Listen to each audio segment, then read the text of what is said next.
What's up, you guys? It's Matt here.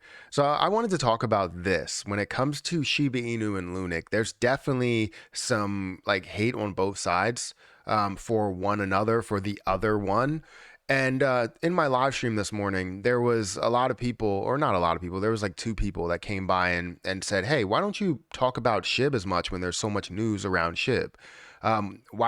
Why do you talk about LUNC so much in the short term? Because, SHIB is also doing a lot of things. Why don't you talk about this position? Have you given up on SHIB? Just to put it out there from the beginning, no, I haven't given up on SHIB. I still believe in the position itself. Do I believe in what the ecosystem devs are doing? Not at the moment. I have faith that they could apply some sort of burn rate that could decrease the supply. Yes.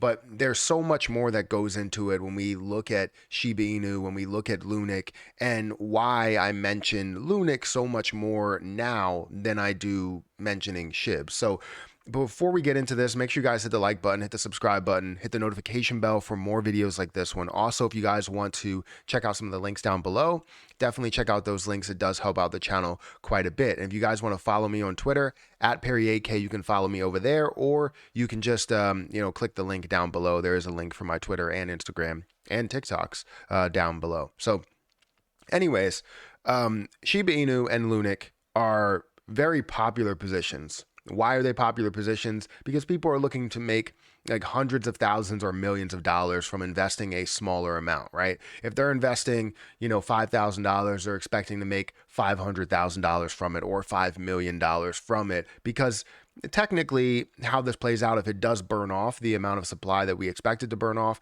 you can make more than that. Most likely you will make more than that because we will see massive gains. Same thing goes for LUNC, right? LUNC is at a low price. We've seen Luna Classic drop from the high when it was Luna from 120 all the way down to less than a penny. And now we see so much potential. I saw so much potential right from the start. Now everybody sees so much potential in it. So it's very popular. But if you noticed in a lot of my videos that I've talked about things, even in this video, I'm somehow mentioning LUNC over just mentioning Shiba Inu by itself. And the reason that I'm doing that, the main reason why I'm doing that is around the fact that short-term versus long-term. Shiba Inu is a long-term position. LUNC is a short-term to long-term position, right? You can have a long-term output of it, but you're going to see all of this take place, all the things that we want to see take place in the short term, in a matter of a year or maybe even two for it to play out in full. I talked about it in my live stream that in 2 years' time, someone asked me, where do you see, LUNC in 2 years' time? And I expect to see it in that $20 range, finding a way to repeg USTC, re-enable the algorithm, make sure everything's safe, and then find a way to stabilize things. That's the way that I see it in 2 years' time. Shiba Inu in 2 years' time, I don't see that, right? Obviously, it has a different output. It's not something that's tied to an algorithmic stablecoin, but it is something that has a large community behind it and a lot of use case that's supposed to be for it, even though it doesn't seem like they're developing that use case, but we can get into that in a different situation. So again, if you look at the supplies for both of them, Shiba Inu is sitting at a 549 circulating supply, 549 trillion, and 589 trillion total supply. LUNC, on the other hand, is sitting at 6.5 trillion circulating supply and 6.9 trillion total supply. So what has more potential to get to a penny? Probably the thing that has lesser supply. What's going to get there a lot sooner? Most likely the thing that has lesser supply, right? So when I factor in all of these different situations, I look at what can take place first, because I know I'm still going to have this other thing to talk about afterwards once it gets to the same level that Terra Luna Classic is at.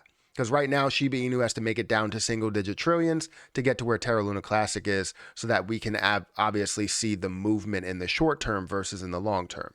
So if you don't actually understand what I'm talking about, let me break this down with a little bit of visuals. We have this volume here. Let's go into a spreadsheet that I just added a couple of pieces to, right?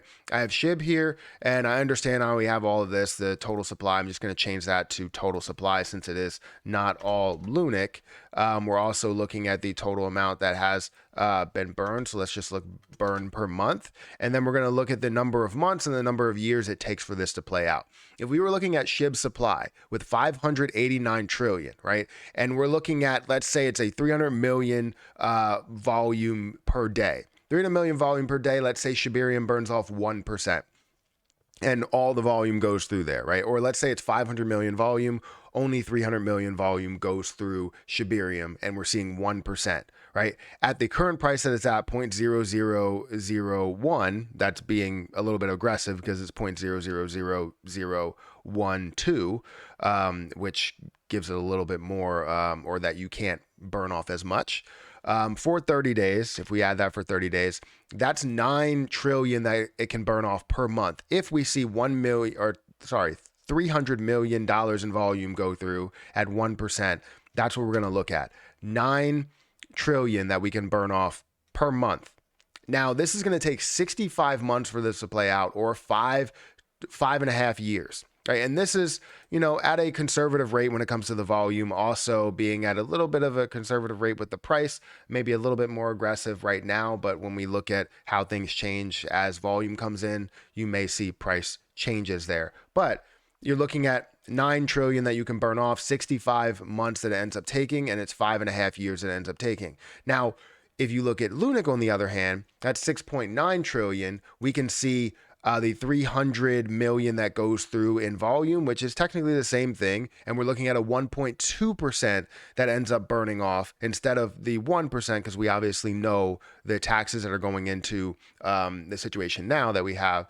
And at the current price for 30 days, we're looking at 1.1 trillion, which burns off less, but we have less supply. So it's going to take less time for this to play out. It's going to take 6 months for that to play out, or a half a year. So looking at something that could take a half a year to burn off the entire supply, or a year to burn off the entire supply, or maybe even sooner than that, depending how much the volume actually is, this could take anywhere from a month to a year, maybe a year plus, maybe 13, 14 months or something like that. That's how long it could take for LUNC to burn off its coins and get to a reasonable level to where we can start worrying about the use case behind it, rather than just worrying about burning off the supply to get the market cap potential up a lot higher. But SHIB, it may take them, 5.5 years to play out this way. So to think that it's gonna be like easy peasy lemon squeezy for everything for SHIB and LUNC, right? You have short term and you have long term, right? I have a short term and long term plan for LUNC, and I have a long term plan and a longer term plan for Shiba Inu, because it's going to take a longer time for this to play out unless they offered a 2% a 2% burn, right? If they offered a 2% burn, it may take less time, 2 years, 3 years or so. And that's only at a 300 million burn. We know that Shiba Inu can have a 700 to a billion burn easily. We've seen that LUNC can have a 700 to a billion burn. But the point is, if we're playing the conservative route and saying it's going to be a 1%, right? It may take 5 years in order for this to fully play out, to see the full picture, see the full path. So that's why I'm looking at LUNC first. I'm not looking at only LUNC, and I didn't sell any of my Shiba Inu. I gained Shiba Inu right now because I still have it staked. I think it's going to be unstaked in like a couple of days, but because they don't offer it for you to stake it on crypto.com anymore. But I was gaining more Shiba Inu, and I have 400 million. I'm happy with my 400 million. It was worth thousands of dollars. When I paid for it, it was worth $5,000 to $6,000. So I'm still down on my position right now, and I expect it to grow a lot more and for me to capture profit as time goes on. But in the short term, I think LUNC really is the way that a lot of people should focus on, because it's something that can give you the value that you want right now versus something that you're going to have to wait on and wait for this ecosystem dev team to support what the community wants versus the community already supporting something big within LUNC. I don't know, guys. You let me know if it's a good idea for me to be focusing on Terra Luna Classic in the short term. I feel as though this can definitely make a move, but that's my own opinion. I know there's a lot of people that are more on the SHIB side and just stay on the SHIB side and don't worry about Terra Luna Classic because it has no potential. But hit the like button, hit the subscribe button, hit the notification bell for more videos like this one. If you were just listening, I did air quotes there when I said no potential because, you know, there's some people that just listen to it and they're probably like, what do you mean it has no potential? The air quotes right there. Anyways, hit the like button, hit the subscribe button, hit the notification bell for more videos like this one. Also, if you guys want to check out some of the links down below, do that. And if you want to follow me on Twitter at PerryAK, you can follow me there. I'm going to get out of here and I'll catch you in the next one.